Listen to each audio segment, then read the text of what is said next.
За тэгэхээр манай үзэгчид манай иргэд манай гэр бүлийн хосууд өглөө орноосоо босох дээр яана гэдэг төмж яваа асуудалд өөрийгөө зовоож эхэлдэг.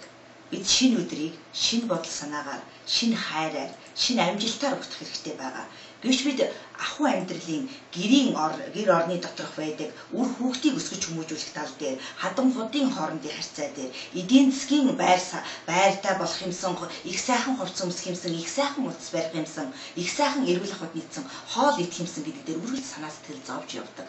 Энэ бүх асуудал бид хайрын харилцааны боловсролыг авснаар хантайгаа хэрхэн нэгдэж итгэлцэлээр энэ бүхний босгох вэ гэдгийг төдийлөн сайн мэдэхгүй байж магадгүй. Тэгэхээр бид энэ цаг үеэс эхлээд Монгол оронд байдаг нэгээс 20 жил амьдарч байгаа, магадгүй 30-40 жил амьдарсан ч гэсэн энэ асуудал харилцаагаа зохицуулж чадахгүй байгаа бүх иргэдтэй зориулаад та гэр бүлийн хайрыг дээдэлж байвал та амьдралаа там болгох уу, диваажин болгох уу гэдгийг та өөрийнхөө бодол санаагаар, өөрийнхөө үг яриаг өөрчилснөөр, та өөрийнхөө хийж байгаа хантайгаа, үр хүүхдтэйгээ хийж байгаа үйлдэлийг өөрчилснөөр хийж болох шидэт нууц журуудаас та бүхэнд энэхүү лекцээр хүргэх болно. Тэгэхээр энэхүү лекц маань ТБД андуудын 4 давхарт 2011 оны 10 сарын 1-ний өдөр 18 цагаас хийгдэж байгаа тул энэ лекцэнд бүгдээрээ яаран хурж ирж өөрсдийнх нь аз жаргал, хайрын харилцааг би хайрынхаа харилцаанд зөв харилцаа үүсгэж гин үү?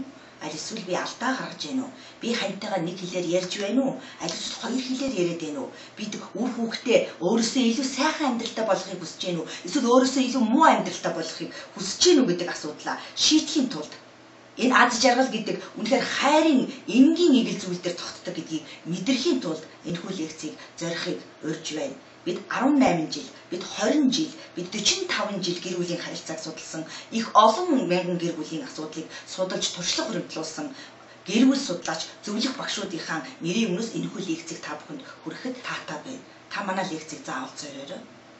Бид та бүхэнд аз жаргалд хүрэх арга замыг зааж өгье. Энэ бол маш энгийн, маш игэл хүн болгоны хийж чадах. Хэрв та зөвхөн хүсгэл юм бол та аз жаргалд хүрэхэд маш ойрхон байна гэдэг энэ нууц журыг та бүхэнд дэлгэхэд бид таатай байна. Монголын бүх гэр бүлүүд 640 мянган гэр бүлүүд шинээр гэрлэж буй 29 мянган хосууд бүгд аз жаргалаар бэлхэж хайрын их сургууль, гэр бүлийн их сургуультай амжилттай алхна гэдэгт итгэлтэй байна. Та бүхэн манайхыг заавал зориорой.